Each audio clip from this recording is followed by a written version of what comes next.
नमस्कार, दिल्ली न्यूज में आपका बहुत बहुत स्वागत है। चलिए देखते हैं आज की 10 फटाफट बड़ी खबरों को। लोकसभा में जोरदार हंगामे से पेश नहीं हो सका दिल्ली सेवा विधेयक।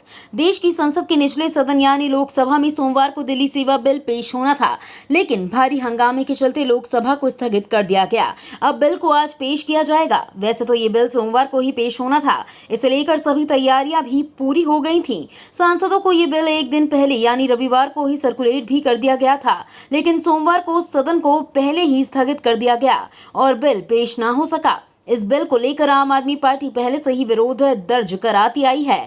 ऐसे में जब आज इसे लोकसभा में पेश किया जाएगा, तब भी हंगामे के भारी आसार हैं।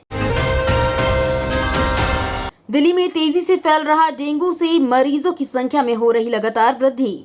राष्ट्रीय राजधानी दिल्ली में डेंगू के आंकड़े डराने लगे हैं। बढ़ते मरीजों को देखकर लोग चिंता में पड़ गए। दिल्ली में डेंगू के कुल मरीजों की संख्या 243 पहुंच गई, जिसमें पिछले सप्ताह 56 नए मरीज सामने आए थे। मलेरिया के 11 मरीजों के साथ कुल मरीजों का 72 तक पहुंचा। जुलाई में आए 121 डेंगू की मरीज। डेंगू को लेकर राष्ट्रीय राजधानी दिल्ली में सबसे बड़ी चिंता की बात है कि बीते वर्ष की तुलना में जुलाई माह में 10 गुना अधिक मरीज दर्ज हुए हैं। जुलाई महीने में ही 121 डेंगू के मरीज सामने आ चुके हैं। दिल्ली नगर निगम द्वारा जारी नवीनतम रिपोर्ट के अनुसार 28 जुलाई तक डेंगू के मरीजों की संख्या 243 पहुंच गई। 4 अगस्त तक दिल्ली वाले बिल पर संसद में हो सकता है फैसला।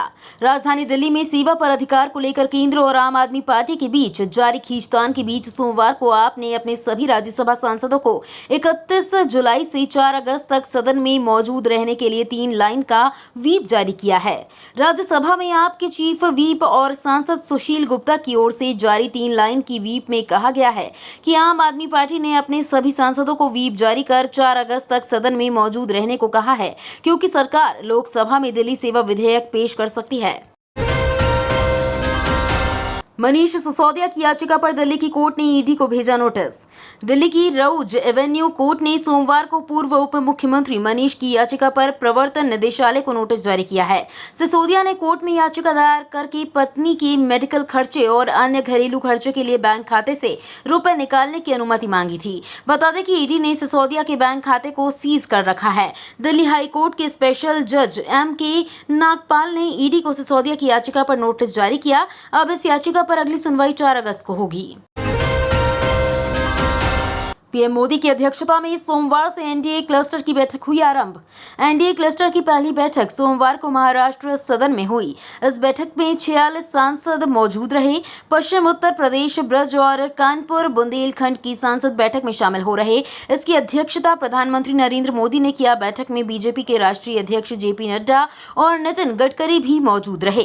केंद्रीय मंत्री संजीव बालियान, हरनाथ सिंह यादव, विजय पाल तोमर और डॉक्टर भूला सिंह भी बैठक में शिरकत की। पीएम मोदी एनडीए के लोकसभा और राज्यसभा के सभी 430 सांसदों से मुलाकात की। वो 31 जुलाई से 10 अगस्त तक अलग अलग समूहों में सभी सांसदों से मिलेंगे। दिल्ली में बाढ़ के मुद्दों को लेकर एमसीडी सदन में पार्षदों के बीच हुआ धक्का मुक्की। दिल्ली नगर निगम की सदन बैठक शुरू होने से पहले ही आप और भाजपा पार्षदों के बीच टकराव की उम्मीद लगाई जा रही थी और हुआ भी कुछ ऐसा ही। सदन की बैठक शुरू होते ही भाजपा पार्षद महापौर को घेरना शुरू कर दिया।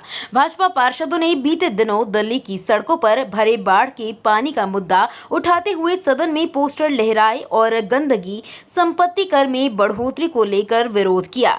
इसके बाद सदन को 15 मिनट के लिए स्थगित कर दिया गया। अब दिल्ली में सरकारी दफ्तरों के चक्कर काटने से मिलेगी राहत। लोगों को घर बैठी सरकारी सेवाएं मुहैया कराने के लिए शुरू की गई डोर स्टेप डिलीवरी योजना का दायरा और बढ़ने वाला है। दिल्ली सरकार इस योजना के तहत 58 नई सेवाओं को शामिल करने वाली है। इसमें परिवहन विभाग की 29, श्रम विभाग की 19, बिल्डिंग व निर्माण विभाग की 8 और राजस्व विभाग की 2 सेवाएं शामिल हैं। औपचारिक शुरुआत के बाद मुख्यमंत्री तीर्थ यात्रा योजना के लिए रजिस्ट्रेशन, अनुग्रह राशि के भुगतान, श्रम विभाग के लाइसेंस के नवीनीकरण, vehicle fitness certificate, international driving permit, driving licence में नाम बदलने, पैसेंजर व्हीकल की परमिट का रिन्यू कराने, परमिट धारक की मृत्यु होने पर परमिट ट्रांसफर कराने जैसी कई महत्वपूर्ण सरकारी सेवाओं के लिए लोग घर बैठे आवेदन कर सकेंगे। दिल्ली अध्यादेश पर कांग्रेस में ही रार, दिग्गज नेता बोले बिल का विरोध करना गलत। राजधानी दिल्ली में अफसरों के ट्रांसफर और पोस्टिंग से जुड़ा संशोधन विधेयक लोकसभा में पेश नहीं किया गया। ये जानकारी केंद्रीय संसद कार्य मंत्री प्रहलाद जोशी ने दी है।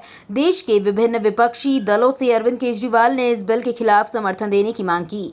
जहां कांग्रेस ने केजरीवाल का समर्थन देने का दावा किया है, वहीं दिल्ली के दिग्गज कांग्रेस नेता संदीप दीक्षित ने पार्टी से अलग अपना पक्ष रखा है। केंद्र सरकार के आदेश के बाद मणिपुर में अवैध शरणार्थियों की बायोमेट्रिक जांच शुरू। मणिपुर में एक बार फिर सरकार ने म्यांमार से आने वाले शरणार्थियों की पहचान करना शुरू कर दिया है। सरकार राज्य में सभी अवैध म्यांमार अप्रवासियों के बायोमेट्रिक जांच का अभियान चला रही है। एक अधिकारी ने सोमवार को कहा कि मणिपुर सरकार ने राज्य में पहचाने गए अवैध अप्रवासियों को बायोमेट्रिक विवरण एकत्र करने की प्रक्रिया शुरू कर दी है। राज्य सरकार ने पहले पहचान प्रक्रिया शुरू कर दी थी, लेकिन मई में हिंसा भड़कने के बाद ये रुक गई थी। उन्होंने कहा, चूरा चांदपुर जिले में गिरफ्तार किए गए अवैध अप्रवासियों को इम्फाल पूर्व में फॉरेनर्स डिटेंशन सेंटर और सजीवा जेल में रखा गया है।